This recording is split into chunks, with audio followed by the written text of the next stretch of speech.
Hello guys, welcome back to my channel. வீடியோக்குள்ளே போகிறதுக்கு முன்னாடி மறக்காம இந்த வீடியோக்கு ஒரு லைக்கை போட்டுருங்க. லாஸ்ட் பார்ட்டில் நம்ம தங்கச்சிக்காரியை ரொம்ப ஓவராக அந்த பையன் வந்து ட்ரீட் பண்ணிட்டு இருப்பான். ஸோ இதெல்லாம் வந்து நம்ம ஹீரோயினி பார்த்துட்டு அவங்கேருந்து வந்து அவனை பயங்கரமாக திட்டிகிட்டு இருக்கா. நான் உன்னை ரொம்ப நல்ல பையன் நினச்சேன், ஆனால் நீ இவ்வளோ மோசமானவனாக இருக்க. உன்னால் கையனத்தையும் அவளோட குழந்தைய ஏற்றுக்க முடியல. அப்படிங்கும் போது இந்த பாட்டில் நீ இருக்க வேண்டிய அவசியம் கிடையாது, மரியாதையை இங்கேருந்து கிளம்பு அப்படிங்கிற மாதிரி சொன்னதும் அவனுக்கு பயங்கரமாக இன்சல்ட் ஆகிடுது. அங்கேருந்து அந்த கேர்ள் ஃப்ரெண்டை கூட்டிகிட்டு அங்கேருந்து போயிடுறான். ஸோ அழுதுட்டு இருக்கவளை சமாதானப்படுத்த போனால் அவன் இருந்து அழுதுட்டு ஓடி போயிடுறா. இதை பார்த்துட்டு நம்ம ஹீரோ வந்து என்ன ப்ராப்ளம்னு கேட்டுட்டு இருக்கான். இது என்னோட ஃபேமிலி மேட்ரு, இதுலலாம் நீ வந்து தலையிடாத அப்படிங்கிற மாதிரி சொல்லிட்டு திட்டி விட்டுறா. அதுக்கப்புறம் கொஞ்சம் நேரம் கழிச்சு இப்போ அந்த பார்ட்டியில் ஏதோ ஒரு கேம் விளையாட போகிறாங்க போல். அது என்ன கேம்னா, 2 பவுலில் நம்பர்ஸ் எழுதி சீட்டு வச்சுருக்காங்க. ஒன்று பிங்க் கலர்லேயும் ஒன்று ப்ளூ கலர்லேயும் இருக்குது. பிங்க் கலரில் இருக்கிறது கேர்ள்ஸுக்கும் ப்ளூ கலரில் இருக்கிறது பாய்ஸுக்கும்னு சொல்லிட்டு அதில் இருக்கிற சீட்டை வந்து எடுக்க சொல்லிட்டு இருக்காங்க. அதில் வந்து யாரோட நம்பர் சேமாக வருதோ அவங்க 2 பேரும் பேர் பண்ணி டான்ஸ் ஆடணும் அப்படிங்கிறது தான் கேமே. ஸோ நம்ம ஹீரோயினிக்கு வந்து 7 வந்திருக்கு. நம்ம ஹீரோ வச்சுருக்க பேப்பரில் பார்த்தா அதில் அவனுக்கு 9 வந்திருக்கு.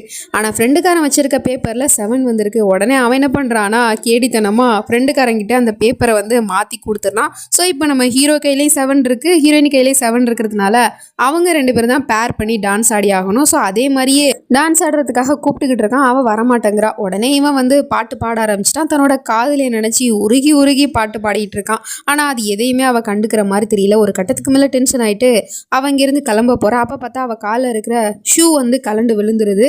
அதை இவனும் பார்த்துட்டு அந்த ஷூ எடுத்துகிட்டு போயிட்டு அவன் முன்னாடி முட்டி போட்டு உட்காந்து ஷூ போட சொல்லிட்டு இருக்கான். அவளுமே போட்டுட்டு இருக்கா. ஸோ இந்த அளவுக்கு எந்த ஒரு கர்வமும் பார்க்காம நேசிக்கிற பையனை தான் இவன் வேணான்னு சொல்லிட்டு இருக்கா. அதுக்கப்புறம் அவனும் வந்து ஷூவை போட்டு விட்டுட்டு ப்ரப்போஸ் பண்ண ஆரம்பிச்சிட்டான். அங்கே இருக்கிற எல்லாருக்கும் முன்னாடியுமே சொல்லிட்டு இருக்கான், நான் உன்னை ரொம்ப ரொம்ப காதலிக்கிறேன். என்னையிலேருந்து நான் உன்னை காதலிக்க ஆரம்பிச்சேன்னு எனக்கே தெரியல.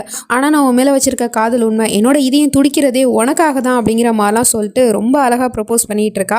ஆனால் அவளோ வந்துட்டு கண் கலங்கிக்கிட்டு அழுகையாக தான் வருது. ஏன்னா அவன் ப்ரப்போஸ் பண்ணாலும் இவளால் அசாத்தை வந்து மறந்துட்டு இவனை ஏற்றுக்க முடியல. அதனால் சொல்லிடுறா, வாழ்க்கை ஒன்று, அந்த வாழ்க்கையில் காதல் ஒன்று. என்னோட காதல் என்றைக்குமே அசாத்தோட மட்டும்தான், அது வேறு யாரு கூடயும் வராது அப்படிங்கிற மாதிரி சொல்லிட்டு அவங்கிருந்து போக போனா அப்போ பொண்ணு வராங்க அப்படிங்கிற மாதிரி சொல்லிட்டு எல்லாரும் கத்திக்கிட்டு இருக்காங்க.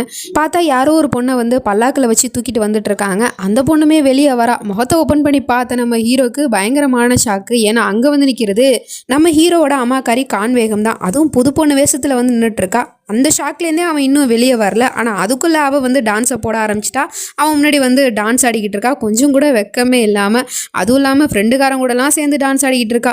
ஸோ இந்த மாதிரி அம்மாக்காரியை பார்க்கும்போது இவனுக்கு செம கடுப்பாகுது. அதனால் அழுதுகிட்டே இங்கேருந்து போக போனால் அப்போ ஃப்ரெண்டுக்காரன் ஸ்டாப் பண்ணி, நீ கேட்டல என்னோட சந்தோஷத்துக்கு காரணம் யாருன்னு, அது இவங்க தான் என்னோட வருங்கால மனைவி கான்பேகம் அப்படிங்கிற மாதிரி சொல்லிட்டு அவளோட பேர் உட்பட சொல்லிக்கிட்டே இருக்கான். இவனுக்கா பயங்கரமான ஷாக்காக இருக்குது. அதை விட ஷாக்கு நம்ம ஹீரோயினிக்கு தான். எனது மாமியார் புதுசாக ஒரு ஆளை செட் பண்ணி வந்து நின்றுட்டுருக்காளா அப்படிங்கிற மாதிரி சொல்லிட்டு பார்த்துட்ருக்கா. அதுக்கப்புறம் எல்லாருமே வந்து கங்க்ராச்சுலேஷன்ஸ்லாம் சொல்லிகிட்டு இருக்காங்க. ஏன்னா இவளை தான் கல்யாணம் பண்ணிக்க போகிறதா ஃப்ரெண்டுக்காரன் எல்லாருக்கிட்டையுமே சொல்லிட்டான். இது எல்லாத்தையுமே பார்த்துக்கிட்டு நம்ம ஹீரோவால் பார்த்துட்டு இருக்க முடியல. ஸோ அதனால் அங்கேருந்து அவன் அழுதுகிட்டே போயிடுறான். நம்ம ஹீரோயினி ஷாக்கில் இருந்தா இல்லையா. ஸோ அதனால் மாமியாரை தனியாக கூப்பிட்டு கேட்டுக்கிட்டு இருக்கா, என்ன காரியம் பண்ணியிருக்கீங்க, எதுக்காக இந்த மாதிரி ஒரு முடிவு எடுத்தீங்க, உங்கள் பையன் இறந்து போய் இப்போ கொஞ்ச நாள் தான் ஆகுது, அதுக்குள்ளே நீங்கள் 2வது கல்யாணம் பண்ணுறதை பற்றி எப்படி யோசிச்சிங்க அப்படின்னு கேட்டால், நான் என்ன பண்ணுறது, என்னோட புருஷன் எங்கே போனானே தெரியல, அவன் இருக்கானா செத்தானு கூட எனக்கு தெரியல, அப்படி இருக்கும்போது நான் எதுக்காக அவனுக்காக என்னோட வாழ்க்கையை வீணாக்கிக்கணும். இங்கே பாரு மாஹிரா, இதே அட்வைஸை தான் நான் உங்ககிட்டயுமே சொல்கிறேன். ஒருத்தவங்க நம்மளோட வாழ்க்கையை விட்டு போயிட்டாங்க அப்படிங்கிறதுனால நம்மளோட வாழ்க்கை அங்கேயே முடிஞ்சு போகிறது கிடையாது.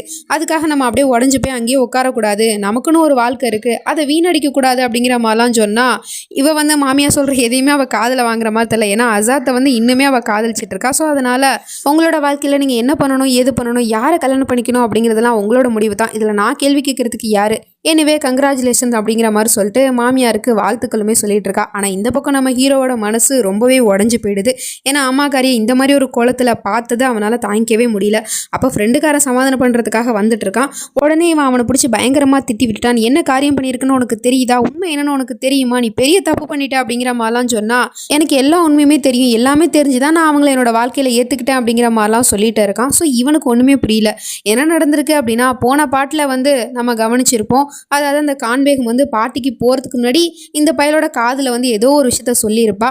அது இந்த உண்மையை தான் சொல்லியிருக்கா. அதாவது அவளோட பேர், அவள் யார், அவள் எங்கேருந்து வந்திருக்கா, அவளுக்கு அர்மான் யாருங்கிற எல்லா உண்மையுமே அந்த பயல்கிட்ட சொல்லிட்டா போல். அது மட்டும் இல்லாமல் எத்தனை நாளாக நான் பழசெல்லாம் மறந்துட்டேன்னு சொன்னது எல்லாமே நாடகம் தான், எனக்கு என்ன பண்ணுறதுனே தெரியல, என் பையன் என்னை ஏற்றுக்க மாட்டேன்னு சொல்லிட்டான், அதனால எனக்கு வேறு வழி தெரியல, அதனால தான் உங்கள் வீட்டில் வந்து நான் இருக்க வேண்டியதாகிடுச்சு.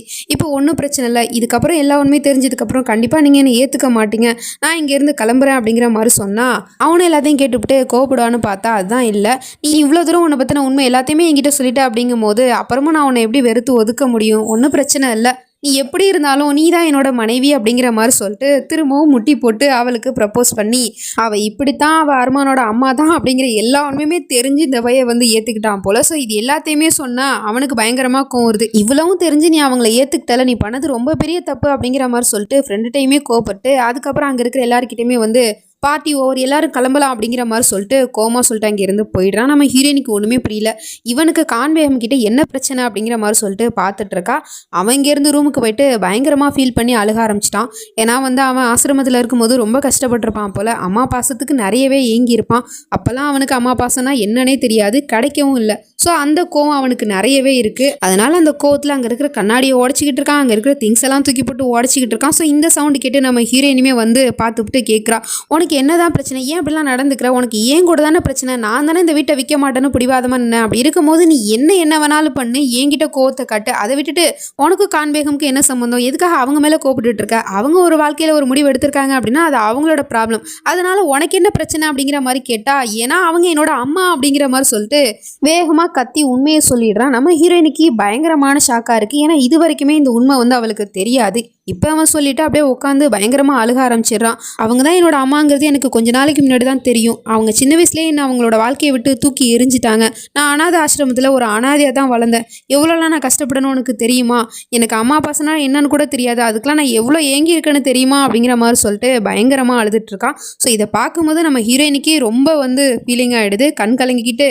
அவனை போய் சமாதானப்படுத்துறதுக்காக போயிட்டுருக்கா. ஐம் ஸோ சாரி, எனக்கு இந்த உண்மை தெரியாது அப்படிங்கிற மாதிரி சொன்னால் டக்குன்னு அவன் எமோஷனல் ஆகிட்டு அவளை போயிட்டு ஹக் பண்ணிக்கிறான். அவளுக்கும் என்ன பண்ணுறதுனே தெரியல, அப்படியே ஹக் பண்ணி சமாதானப்படுத்திட்டு இருக்கா. பட் இருந்தாலும் கொஞ்ச நேரம் கழிச்சு அவளுக்கு வந்து அவள் பண்ணுறது தப்புங்கிறது தெரியுது.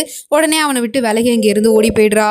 இப்போ மறுநாள் ஆகிடுது, எல்லாரும் உட்காந்து சாப்பிட்டுட்டு இருக்காங்க. அந்த கான்வேகமும் வந்து இந்த வீட்டில் தான் இருக்கா போல். ஏன்னா வந்து இஷாந்தும் நம்ம அருமானும் வந்து பிஸ்னஸில் 50-50 பார்ட்னராக இருக்கிறாங்க. அப்படி இருக்கும் போது அவன் ஏதாவது ஒரு ப்ராப்பர்ட்டி வாங்கினா அப்படின்னா அதுக்கு சமமாக வந்து இஷாந்துக்குமே உரிமை இருக்குது. அந்த உரிமையில் தான் இவன் இந்த வீட்டில் இருக்கிறா. அவங்கேருந்து வந்து எதுவுமே நடக்காத மாதிரி என்ன எல்லாரும் சாப்பிட்டுட்டு இருக்கீங்கன்னு ஒரு வார்த்தை கூப்பிடக்கூட இல்லையே அப்படிங்கிற மாதிரி சொல்லிட்டு பேசவும் இவனுக்கு கோவம் வந்துடுது. அங்கேருந்து எழுந்திரிச்சு போக போனால் அப்போ நம்ம ஹீரோயினி ஸ்டாப் பண்ணி, எதுக்காக அவங்க மேலே இருக்கிற கோவத்தை சாப்பாட்டு மேலே காமிக்கிறீங்க, சாப்பிட்டுட்டு போக வேண்டியதானே, இங்கே பாருங்கள் அவங்க 1000 பண்ணியிருந்தாலும் அவங்க அவங்களோட அம்மா, அதை அவங்களால மறுக்க முடியாதுல்ல, அதனால ப்ளீஸ் அவங்களுக்காக இல்லாட்டியும் எனக்காக அவங்கள மன்னிச்சிடுங்க அப்படிங்கிற மாதிரிலாம் சொல்லிட்டு பேசிகிட்டு இருக்கா. ஸோ இதை கேட்ட உடனே அந்த கான்வேகம்க்கு பயங்கரமான ஷாக்கிங்காக இருக்கா. அப்படின்னா நம்ம தான் இவனோட அம்மாங்கிற உண்மை இவளுக்கு தெரிஞ்சிருச்சா அப்படிங்கிற மாதிரி சொல்லிட்டு பார்த்துட்ருக்கா. இதுக்கப்புறம் நடக்க போகுது அப்படிங்கிறதுலாம் நம்ம நெக்ஸ்ட் பார்ட்டை தான் பார்த்து தெரிஞ்சுக்கணும். அது வரைக்கும் பை ஃப்ரெண்ட்ஸ்.